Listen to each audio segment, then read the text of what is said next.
Good morning, everyone. We are meeting today to discuss implementing an individualized education program for Kylie Davis, who, remember, we met a few weeks ago, and we talked about, the team decided that Kylie would benefit from additional support in reading fluency.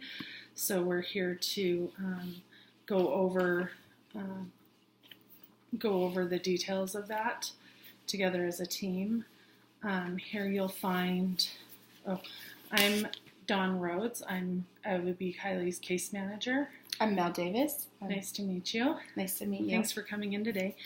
Here is a draft of the IEP that I've put, and you'll notice there are a lot of spaces left that we'll go over together. Okay. And then here's a list of the procedural safeguards for you. Those are your rights as a parent. If you disagree with anything, or you don't know what to do, that pamphlet will give you that information. Okay. All right. We also have Mr. Nate Lant here with us. He's our principal at Daly. And then Hi. we have Mrs. Stuber, Kylie's teacher. Nice to meet you. All right. Would you please look over the information on the top under student information and just check to see if all the information in there is correct, if it's spelled correctly and is accurate? Looks good. Good. Okay. The first thing we'd like to do is discuss Kylie's strengths and educational concerns. And I'll start that, Mel, and then as we go around and we're talking about it, you can be thinking, because I'll probably put you on the spot and have you tell me what you think are Kylie's strengths and any educational concerns you have for her. So just be thinking as we talk about this. Okay. All right. So when I spoke to Kylie and talked to her about what she thinks she does really well, she thinks that she is a good leader in her classroom, and that she shows kids, how to behave and how to, kind of follow the school rules, which I would completely agree with. And she loves to play with her friends. So she says she has a lot of good friends. So, and as a team, we've discussed that Kylie is very sweet and funny young lady. She's eager to please her teachers. She's just always on the ball and getting things done as quickly as she can and being as helpful as she can in the classroom. And she enjoys, like I said, I agreed with her, leading her peers in activities that she feels confident in. And she's also very playful and gets along with her peers and her teachers. That she is. Yeah. And what would you say are some of the strengths that Kylie has? She's super quick-witted and nothing seems to get by her. She's very social and she loves to play with her friends. She really likes all of her teachers and she wants to do well in school. She tries really hard in school. So. Yes, she does. Okay. And then going over the educational concerns, we feel that Kylie still needs continued support in the area of reading. She struggles in the regular reading curriculum, and I feel that she would benefit from services in this area to make academic progress. Okay. So that we can get her caught up to peers, or at least getting to that point where reading fluency isn't so frustrating for her. Okay. So, and do you have some educational concerns you'd like to address? She struggles in getting classroom reading assignments done because it takes her so much longer, and she hasn't made any progress with title reading. So I think this will be really beneficial for her. Okay.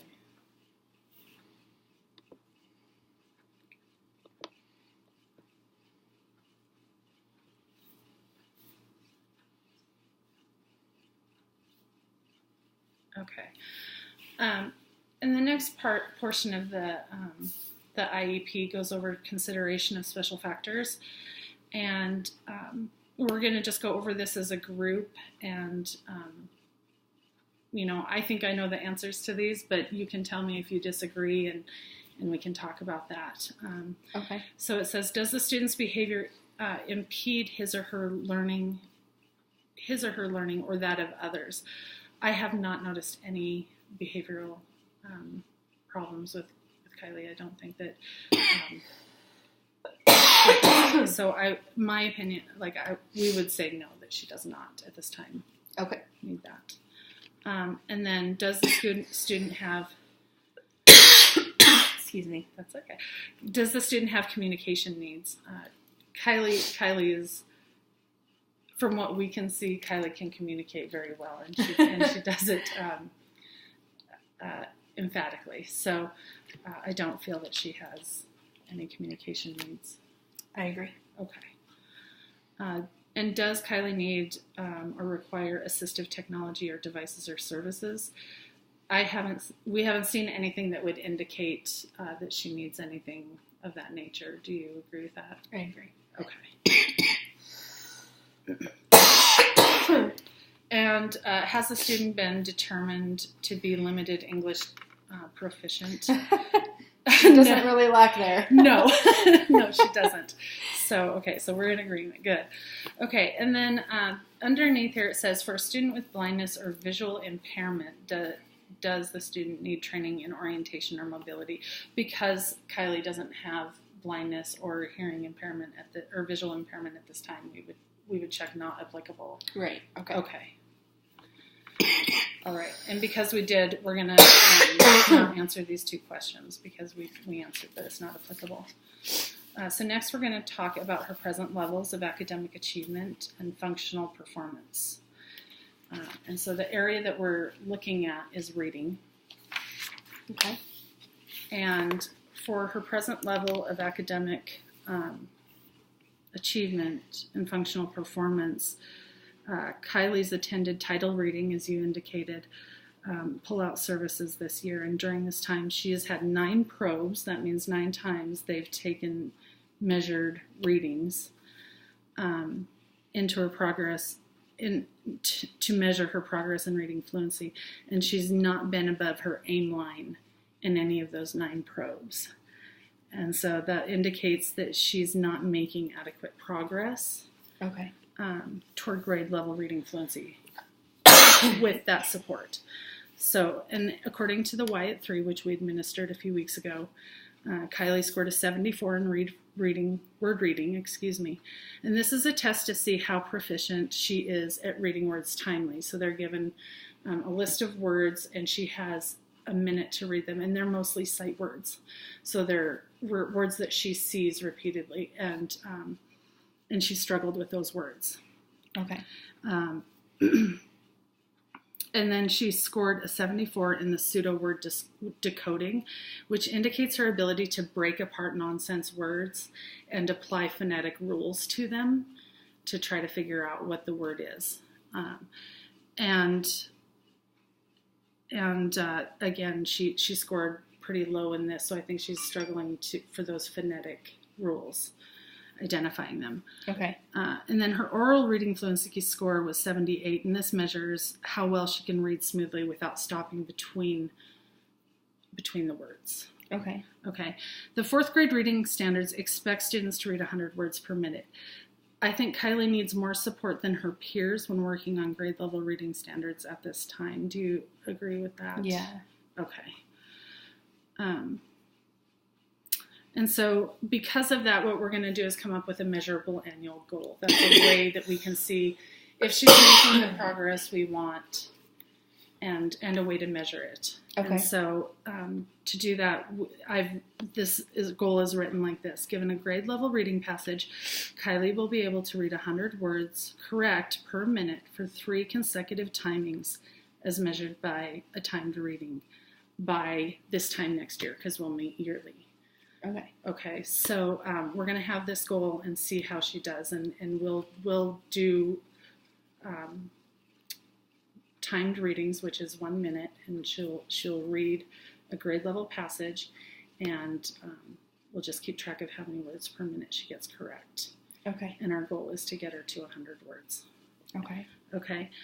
You'll receive progress reports. We're going to move on to the progress report frequency. You will receive progress reports from the school every trimester. We do trimesters. And so And every trimester, you'll get a report stating how well she's doing at meeting that goal, where she's at. Okay. Okay. Least restrictive environment. A student with a disability shall not be removed from education in an age-appropriate classroom solely because of needed modifications in the regular education curriculum. So this is stating that we won't pull her out of regular classroom unless we need to. Okay. That the goal is for her to be in the regular education classroom as much as possible, in a regular classroom. So in this form, and we'll fill this one out together again, the educational placement is based on the student's IEP. And you know, we always do that. So we're going to check yes on that. In this case, based on her IEP, we will pull her for reading services, which is about 45 minutes a day. Okay. And the rest of the time she'll be in her classroom with her peers. Okay. Okay. The educational placement is as close as possible to the student's home because you're in Hamilton and Daly is the only school in Hamilton. You are in the closest school possible. And the educational placement is the school that the student would attend if she did not have a disability, which again, you're in Hamilton School District, and so you're in district. So we're going to check yes on that one. Okay. Okay. And the IEP team considered any potential harmful effect on the educational placement on the student or the quality of needed services. So we're saying we're looking at this as a whole picture, and we're seeing that it's more harmful to leave her in the classroom struggling than it is to pull her out and give her that support for that minimal amount of time. Okay. Okay. So we're going to hit yes there. Okay. So we're going to go down to the supplementary aids and services.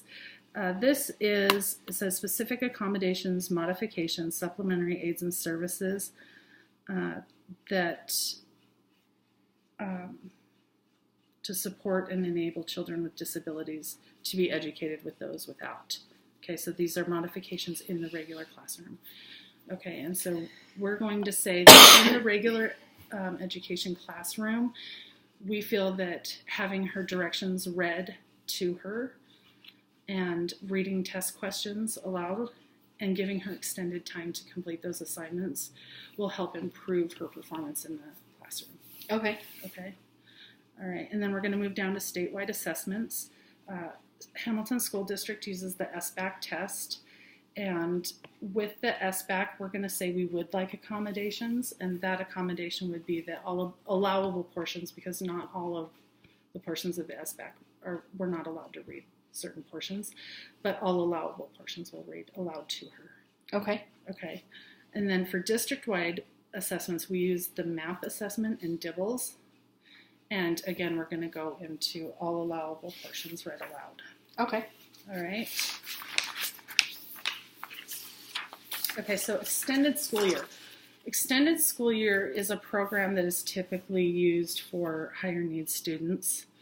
The Hamilton School District uses regression without recoupment model, which means that a student, for example, a student who we've been working on them all year, on their goals, and one of those goals is to eat independently with a spoon.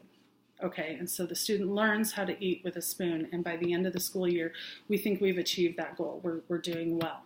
Okay, and then they go home for the summer, and during those 3 months, they're at home, and maybe they're not doing, they're out of their regular schedule, or they're not working on that skill, and then when they come back, that skill is gone.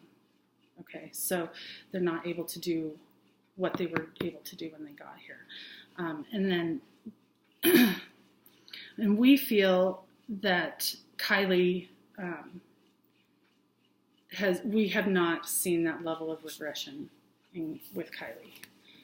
Every student will Does it have to be like really significant to qualify? It does, okay. Because it means if it takes us longer than 3 months to recoup that regression, then it would be considered without regression, because you're spending so much time recouping it that you don't get on to new goals and continue growing. So we don't feel that Kylie needs this at this time. Okay. Okay. And then we'll go on to the need for reevaluation to determine eligibility. This is an initial IEP meeting to implement her IEP.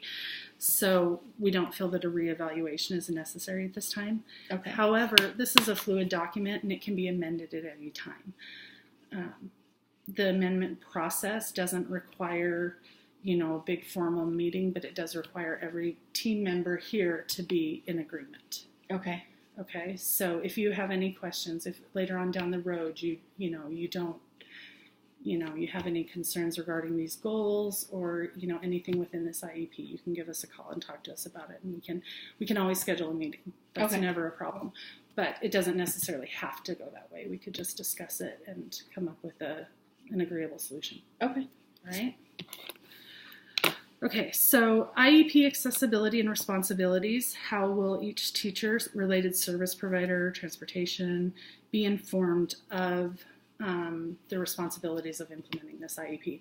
So once I get the finalized copy of the IEP, I will send out a copy of this along with the copy of modifications, or not a copy of the IEP. I will send out a copy of the modifications and accommodations that student needs within the classrooms. So that every teacher that the student works with has that, and they're equipped to give that student that support. And then I also correspond on a regular basis with teachers via email, and then I also go and talk and check in with them to see how things are going. Okay. All right. Okay. Under IEP participants, we're all listed there. Mel, you're there, and I'm here, and Nate is here, and so is Sunny. So we will all sign this and date it, stating that we were here for this meeting. Do you have any questions about that? Okay. And then the IEP approval. So when we're finished with this, I will go and plug in the information that you've given us and all these things that we've gone over, because this is just a draft. So I'll print up the final copy of it and I will send it home. So you'll have some time to review it and look it over. And if you have any questions or concerns, feel free to call any of us about that. And then when you feel like it's where you want it to be, sign it and return it for us, and we'll begin implementing that. So if I have if I want to make a change to it, do I just call you, and as long as we're all in agreement, we can? Yes. So if let's say there's something that you're concerned about, you can call me, and we can talk about if that's something we want to address here in this IEP, or if we want to check in at a later time, or depending on what it is. Okay. But yes, all of us in agreement. Okay, and so for the notes, it just goes over again that extended school year, we discussed this and we don't think it's necessary. The need for reevaluation, again, we don't think that's necessary at this time. And then that the copy of procedural safeguards was given to you. What are those? So that's a list of your rights as a parent. So if you disagree or you have a problem with anything that's going on in this IEP process, you can look into this pamphlet and it'll give you some information on what your rights are as a parent. It has my number, or you have my number on there. You can contact me. You can also contact Eric Larson, the Director of Student Services. Or the Office of Public Instruction regarding questions regarding that. Okay. Sounds good. All right. Well, thanks for coming. Thanks for having me. Yeah. Have a good day. You too. Thank you.